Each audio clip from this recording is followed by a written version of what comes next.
Hi guys, and welcome to West Park. This is the park that I regularly skate around and have written about in my blog.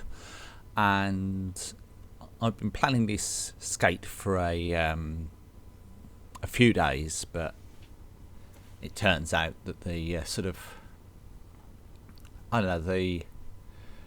the dialogue I was going to do behind this skate and this it has changed slightly because of something that happened in America, which has affected me more than previous ones I read about. But I think it was because it's like, oh no, it's happened again, and I'll come to that in a moment. But yeah, as I say, this is the park that I skate around.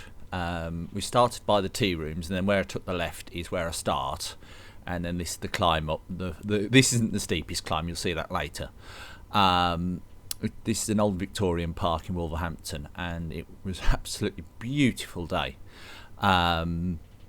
with, quite ironically, a nice turquoise sky. And more on that later. And I basically wanted to show you guys where I have I'm lucky. I've got this beautiful park very close to where I live. It just makes going out to practice my skating when I can't, when there isn't a derby session on, it just means I can get out and do it. So whilst I talk about what I am going to talk about, you'll be able to see me go. I'll go round the full 1 mile outer lap, and then you'll see me speed up and do 2 laps of a sort of half circuit, which is me just wondering if it was a quicker circuit, and it turns out it is. And basically I hope you enjoy watching whilst you hear me talk about something that is quite upsetting and sad, really. Well, it is very sad, and that is yet another American team. I'm going to say American teams. I know that it happens elsewhere. It definitely happens in the UK, but the news headlines seem to be very much American focused. And it's another teen, as far as I can make out, she was struggling with a gender identity of some description. I'm not sure which way she was going, and I'm not, whether she was a she or whether she was a he. As far as I believe she was a she. The information, I'm not going to pry, and everyone's referring to a she, so I'm assuming that she was transitioning or wanted to transition to female. And she sadly took her own life on the 9th of April. Young lady who went by the name of Casper, and skated for Darlings of Destruction in Detroit, who were clearly upset by what happened and put out a very well written post asking for support in raising awareness, and I'm all for raising awareness. In January I'm going to start training as a mental health nurse, so the mental health of people is something that means a lot to me. Not just people with gender dysphoria or undergoing it, who are struggling with their own identity or anything related to that. Just mental health in general, and children's mental health is so important. We need to get them all the support they can get, because they've got their whole lives ahead of them, or should have their whole lives against them. And stories like this just shouldn't be happening. The support should be there that means that they don't get it. Derby, fortunately, is pretty damn inclusive. One of the reasons I chose Derby as a sport was because I knew that I'd be accepted. It's that kind of sport. I knew I'm generally very confident, and my own transition has gone very well. And I've got lots of friends. I've made lots of friends. I, get to do a lot of good stuff, and I'm really very lucky that I have as few problems as I do, and I really don't have many problems whatsoever. And I know that I'm lucky, and that's why I do my blog, The Hormonal Woman, and this vlog is going on both blogs. So for the first time ever, I'll be doing a like cross-posting across my two blogs, so my Derby blog and my gender dysphoria blog. By the way, I refer to it as gender dysphoria rather than transsexual transgender, because I've become aware that whilst transsexualism is a perfectly valid term for someone who's gender dysphoric, it also gets mixed up with transgender, which is a lot more generic term, and people who are ill-informed it's part of the problem, which results in sad situations like this, because people just don't understand. But if I believe if you describe yourself as, for example, in my case, a woman who's suffering from a condition called gender identity disorder or gender dysphoria, it's a little bit it starts off on the right tone, and someone might then ask, well, what is gender dysphoria? And we're all curious that if you see someone pregnant, what's your first thought? Oh, when's it due? Or congratulations, when's it due? Those kind of questions. We're a curious nation, or curious species, for want to, so questions will be asked just by by the fact of who we are, and you have to accept that. But I think it just starts it all on a better foot by saying that I am a woman and I've got this condition, gender identity disorder. But anyway, the reason it upset me is that, as far as I could tell, there's been at least 4, possibly 5 publicised suicides of 14, 15, 16-year-olds in America recently. Starting off with, and I've got to remember her name, because I haven't got it in front of me, Leela or something along those lines, and I do apologise to her if I got it wrong, who sadly walked in front of a bus back in around Boxing Day time. And then there was one, I think, on the 2nd, and then this one on the 9th, and it's like, this has got to stop. So I had to do a piece about it. That's the whole, reason why I decided to do it this way, is because it upset me, and it's all about, the crux of it is a mixture of tolerance and understanding, and raising awareness and getting people to understand that things like bullying aren't right. I mean, I actually went on a safeguarding children course today at work, which is kind of ironic because, again, you're talking about those same things, and it's just, you've got to make kids so that they can feel safe to talk about things like bullying, and that it's not wrong to tell teachers, and teachers should be listening, understanding the seriousness of bullying. I was bullied as a kid, and I was very fortunate that I had the willpower to, for it not to, I won't say it wouldn't affect me, because it definitely did, but it didn't, I was never suicidal. It absolutely definitely affected me, and it, I didn't have friends. It's only really, actually, ironically for me, and this is why I said I'm very lucky, since I started transitioning, that I've actually really made any significant numbers of friends. But other people who are in the same situation as me just don't have that level of luck. And I think a lot of that comes down to confidence. But the point is, I've been through being bullied. I was quite badly bullied at school, usually mentally. There wasn't much in the way of physical.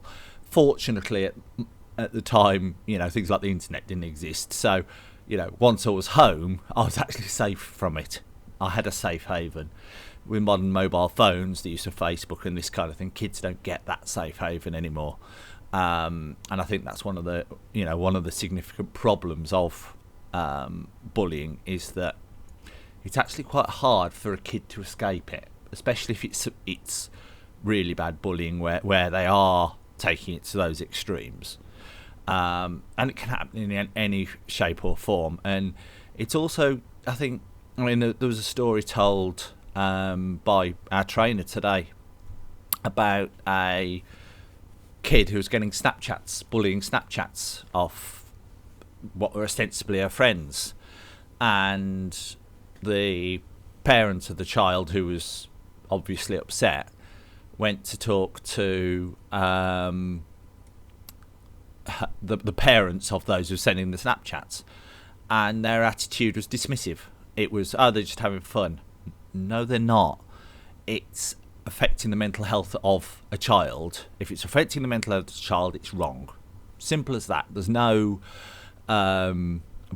if, buts or maybes about it. It is absolutely categorically wrong. And there's three sides to it. Making sure that the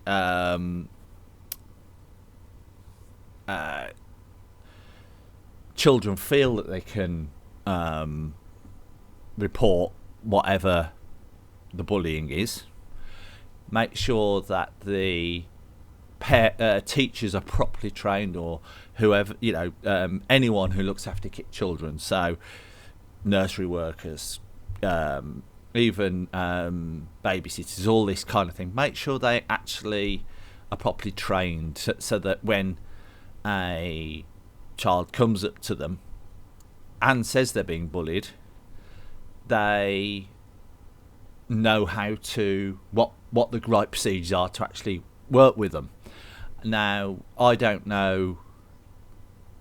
I know that Darlings of Destruction were absolutely clearly very much supportive of Casper, and I don't know how much they knew about what was going on outside of Derby, but this kind of thing even goes down to Derby. If one of your junior Derby players comes up to you and says, I'm being bullied, take it seriously, listen to them, talk to them. And it goes for any kind of bullying. The primary type of bullying we're talking about, or you naturally think about, is kids bullying kids. It's not just that Leela, she committed suicide because she was effectively being bullied and suffering abuse from her parents. So it can come from any quarter, and it's all abuse. And if they're getting abuse, it needs dealing with. It's as simple as that. And anyone who's in a position where they are responsible for an element of looking after children has to take the responsibility that they will be, of reporting it and taking the correct following procedures or anything like that to deal with it. Because the kids, there's a duty of care. Everyone sort of has duty of care when they're in a position where they're looking after, even if it's just as part of a training session. But fortunately, Derby's a superbly inclusive place. It's why I do Derby, as I say. And there are nice stories. I think it's important to not, that there are stories that come out of Derby and out of life which are positive. And fortunately today there was a story that came out that is positive. And I think I'm going to mention the positive sides because we can't lose sight that, there's things like what happened to Casper and Leela and the others whose names sadly I don't have in front of me. Maybe I should have prepared the video better. But it's important to remember the nice ones as well. And there's a lovely story about a Seattle Derby junior who, at the age of 8, was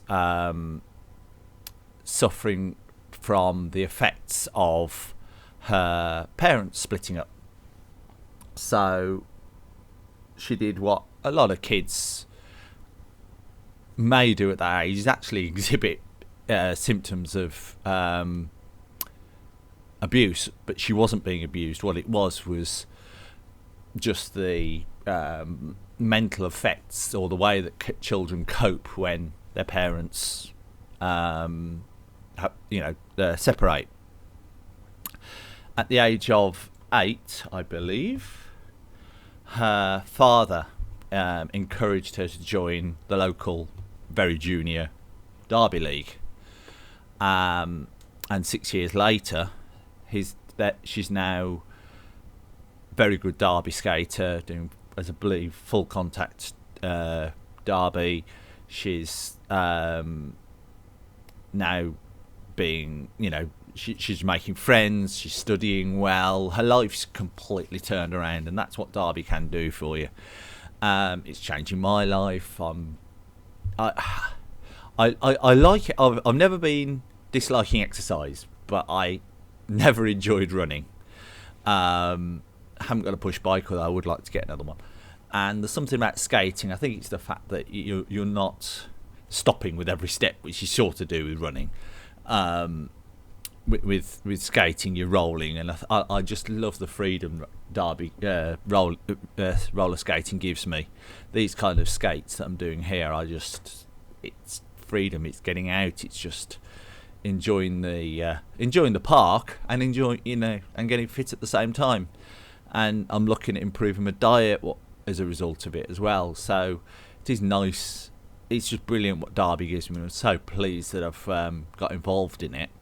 And it's just a shame that Casper isn't able to, enjoy skates like I'm enjoying here. And the same goes for the other trans teenagers who sadly taken their own life this year. It's happening too often, and we need to raise as much awareness, which is kind of why I've done this video, because I think it's important. It's something I got upset about. I had a really good cry.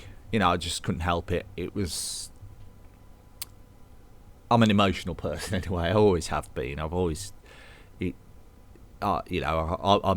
don't mind admitting I'll cry at sad movies and that kind of thing.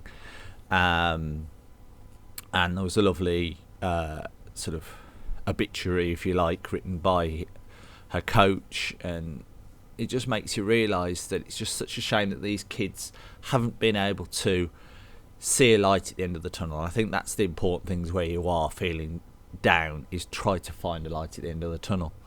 And often you can't do that without help. And unfortunately, they don't necessarily know where to turn. In America, there's a group which is available on Facebook as well, called Trans Lifeline. There's support groups in the UK. There's one in Wolverhampton called Gender Matters. Even things like social services aren't necessarily the wrong place to go, because it doesn't matter what your gender identity or anything like that. If you're suffering from abuse, that might be the right place to turn. There's even the police. It's mental abuse is abuse. It doesn't matter whether it's someone bullying you at school. Turn to your teachers, talk to your teachers, and your teachers should be giving you support. So, there's lots of places to turn. It's just knowing where to turn. At the end of this video, I've put a couple of links to the suicide side of things. I could have just filled it with links because there are so many, and I'll probably add some links to the into the blog itself, because people need to be aware of where they can go for support and where they can go for help. Anyway, I hope my ramble didn't turn you off too much or upset you too much, and it'd be nice if you're doing something for 57 at the weekend, and I will speak to you soon.